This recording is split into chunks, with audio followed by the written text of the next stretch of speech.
Hi, how's it going? Welcome to Down With Dis, videos where we dive into the highs and lows of living with a disability and together find our way to the center of the two extremes.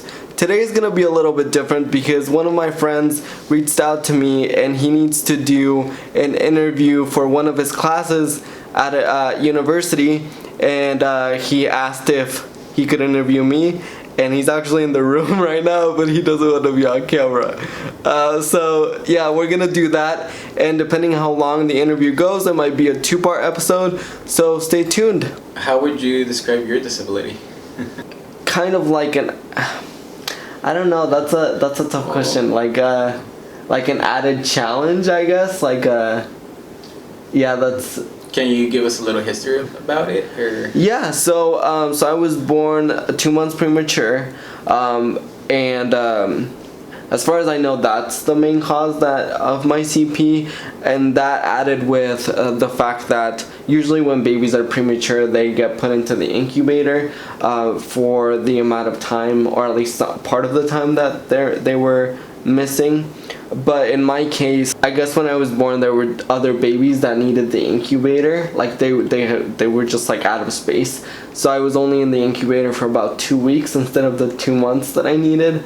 So I don't know. Now learning more about my disability, I don't know if that might have worsened my CP or if that might have caused it. But yeah, so a little history. Is that kind of what you wanted, or? That works. Given like your disability or the people you have met, like, can you tell us like what treatments you've seen or like heard of, like what people have to go through? The best way to treat CP is either, so in my experience, I've had a couple surgeries that have helped me, and then physical therapy has been a big part. There's also like AFOs, which are like braces that you wear on your feet that kind of help kind of stabilize you a little bit, and like so in my case, my feet were going on were like every time I walked, my feet would turn inwards, and the braces would help kind of adjust them. Okay. So. Is there places where people could take like the opportunity and time to like go do some research and learn about it more, or? Yeah, so oh man, and so there's definitely a lot of resources. My mind is drawing a blank right now, but there's I mean, for CP, there's like the Cerebral Palsy Foundation. There's like different I guess I would call them events or initiatives, like World CP Day, that have like blogs and that they talk about the different causes and like a lot more detail about what CP is. There's also like organizations. I know one here in Idaho it's called the ARC, and basically they work with people with a wide range of disabilities, and kind of from my experience, I think it's a way for them to build community, and you can go and volunteer with them. I know it's like a national organization, and the last time I checked, I think there was one here in Idaho as well. And there's also like bigger organizations like Special Olympics and stuff like that have like chapters in colleges. So if you're in a university or college, you can volunteer with them because they have different activities. For example, like the kids can go, the students or people with disabilities, they can they usually like go bowling or stuff, and you can volunteer with them. Now that you're older, like what keeps you motivated? Like after like going through the process of like your family learning that it was gonna be a little different. Right. So I think what keeps me motivated now has been other people with disabilities. I think that's the main reason why I'm actually doing these videos, or have been. Just because I recognize now that there's a need for it. There's like a lot of opportunities to advocate for yourself, but I think with me personally, what keeps me motivated is helping other people not feel as shitty as I felt. like especially when I was younger, because of my disability anyway. Because I know that it's like when you're experiencing it, it feels like it's gonna last forever, but it really doesn't. You kind of learn to kind of work your way through it. So, given you've gone to school and everything and graduated now, what has been the biggest stigma that you saw throughout the school years that you went to? Oh man, maybe. So the thing about me is that I've always been kind of oblivious to those things, because I usually just kind of go about my day and not really kind of notice those things. Maybe that's a bad thing, but while I was there, I didn't really. Was there any like negatives, positives? So what I did notice was kind of how inaccessible some places in the school were. So for example, like something as simple as, you know, those buttons that are usually with like by the doors for a handicap, right, where you push it and then they automatically open. So I noticed that like most of those didn't even work. Man, what else? Like man, I'm really trying to think. Like there wasn't many, or maybe I just didn't. Yeah, maybe I'm not the best person to ask that, because I don't know if I noticed anything. Like if people were were talking, like I guess I didn't notice. But sorry, go on. I was gonna say, which is a positive thing. Yeah. That you just moved forward with it and didn't let judgment really get to you.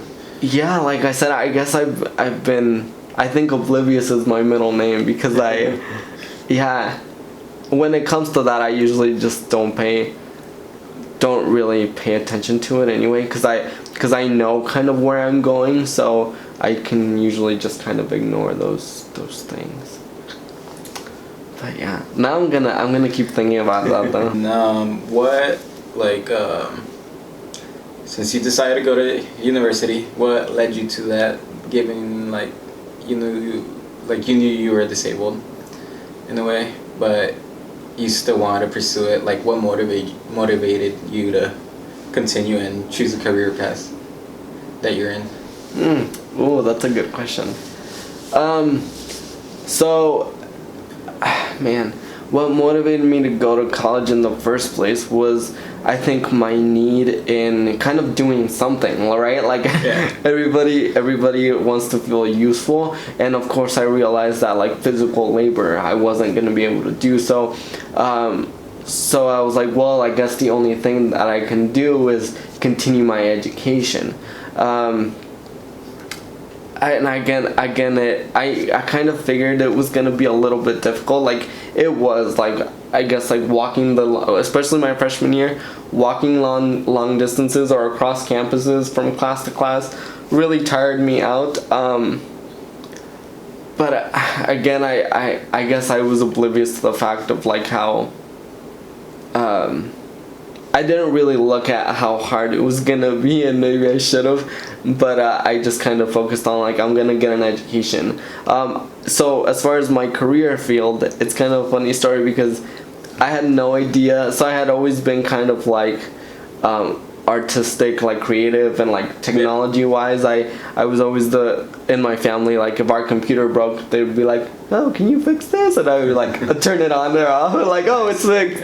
No, but I always kind of had this fascination with technology, art, and kind of business. So initially when I went to college, I started as a business major, and then so back when I started, the business building was new, so it was like across campus, and I had one business class, and I had to walk. It was an evening class, so by that time I was already tired, and I had to walk across campus, sit in like a 2.5-hour class, and then walk all the way back to my house like late at night. and I was like, I am not, like, I can't do this. Like, that's because I would be like, either like I would get to class like all tired and sweaty and I wouldn't pay attention, and then I would have to like walk back and I would just like get home so exhausted. So I was like, maybe business isn't for me. That was literally my thought. It was a gym workout. Yeah, I was like, this isn't right. So then I took one of those personality tests, and so graphic design ended up being my second choice. And Did you go off your personality test? I did, yeah, I actually did. I know it sounds weird, huh? But yeah, so in high school I had actually taken a graphic design class like online, and it was terrible. So when it came up again, I was like, oh, like, because I still really didn't know what it was. Yeah. I thought it was like fancy writing, like calligraphy. Now that I know what it's called, but I thought that's what it was. But I was like, well, my first choice was architecture, and I'm like, I can't transfer schools, so I'm like, okay, let's just sign me up for my second choice classes. And then I started learning about graphic design, and I ended up like really liking it, like fell in love with it. And then here I am, and it combined, to my surprise, it combined everything. So it combines like technology, it combines art and like through design, and then business. So it's nice. kind of like my perfect match. And like, has there been any inspirations that like you've pursued, have been inspired by, like any role models at all that? Like, as far as like my disability, or as far as my design? Like, it could be in both. Like, has there been someone that's motivated you, kept you motivated? Or just in my life? Man, it's gonna sound really cheesy, but I think it's been my family. Yeah, it's been and just kind of that but like that sense of urgency that it's like I need to make something out of myself for them. Like, they've been through so much, and I think that I'm like, if I just turn out to be a bum, I'm like, I can't do that to them. So that I think they've been my main motivation to keep going, even with this disability wise. Yeah. They've always been like, you know how parents are, they're like, oh, do your therapy, or like take care of yourself, or so they've been like my constant pushing that I need. And I feel like that's a thing in like the Latino culture, like in order to Definitely make your parents proud. yeah, definitely. It has been for me anyway. Hopefully. Hi guys. Mom. Would you, like, what would you recommend for people to like stay motivated? Like, That's a tough one, and I actually been thinking a lot about this because like through my videos I do want to motivate people, but at the same time I don't want them to kind of become dependent on just motivation. So as far as like what I would recommend is that, I don't know, as far as disability, you kind of just have to like take it by the horns and then just make it your own. Because if you don't, and I think like, well, it would be like accepting your disability essentially, because if you don't, it doesn't matter how often you're motivated, because motivation is kind of fleeting. So, and I know because I kind of went through a period of this, like I would look at like, you know, inspirational quotes, or like, you know, like the videos on YouTube with like, you know, really inspiring people, right? And then like a week would go by and then I would be down again, and you know, so it wasn't until I was like, okay, like I have this, like, yeah, and I guess like until I had like a goal to shoot for, yeah. And oh man, and I could talk forever, but like with me, like even now, like I do get unmotivated sometimes, and it does take again, like that pushing to kind of reinvigorate myself, but I think that's also where kind of design comes in, because I'm always thinking about like what I can do next. So if I get bored with like an idea, then I'm always like, oh, I can try this now. And then if you see like my Instagram on my YouTube channel, like you can see like the little changes that I've made as I went. Like what my channel looks like now is not how it looked like when I started, and I'm like, I think that I'm never gonna be happy with how it looks. So I'm constantly gonna be changing it. So yeah, but yeah, I don't know if I answered your question again. I think you answered it, and you can tell it's been an improvement like as time goes. I remember seeing the first video. Yeah, no, this is, yeah, guys, it was pretty bad. And like, has there been any like other huge impacts in your life at all, or like, has there been instructors that have kept you motivated? That's a good question. That's a really good question. So as far as design, yeah, I would say like there's definitely like my teachers, and like thinking all the way back to elementary, and I've talked about them here, but like elementary, middle school, high school, there's always been that one teacher that I can pinpoint. In college, I mean, you know, like I think especially when I joined the program, you know, Brian is really good at like kind of pressuring you, but in a good way. Like it's kind of like he throws you in the deep end, and then you have to learn. Like he forces you to learn, but in a good way. So I think he's been a big part. Even now after graduating, I have gone to him for advice with my business and stuff like that.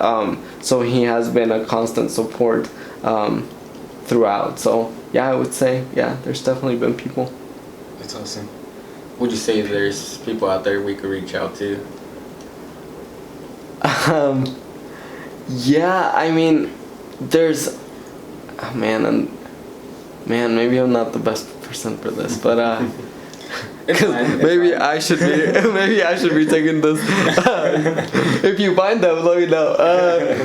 No, so as far as disability, let's see, I'm trying to think.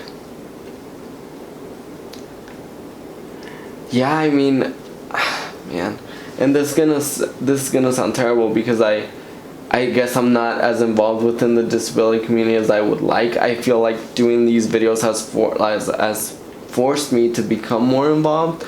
But I mean, locally, now that you brought that up, like, since you haven't been involved too much, yeah, is it like a social thing that, or like what was holding you back?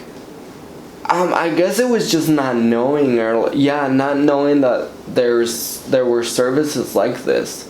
At least in my experience, it's always felt like a very kind of lonely road. Of course I knew that there's like other people with disabilities, but I didn't know that there was like the organizations like I mentioned until I started volunteering in college, or until I kind of did a trip one summer, that I recognized just how rich the disability community is.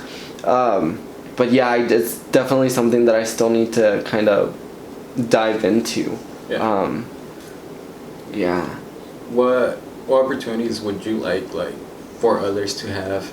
Has there been something missing, or? Man, as far as opportunities, I mean, of course it depends for everybody, like especially with each type of disability.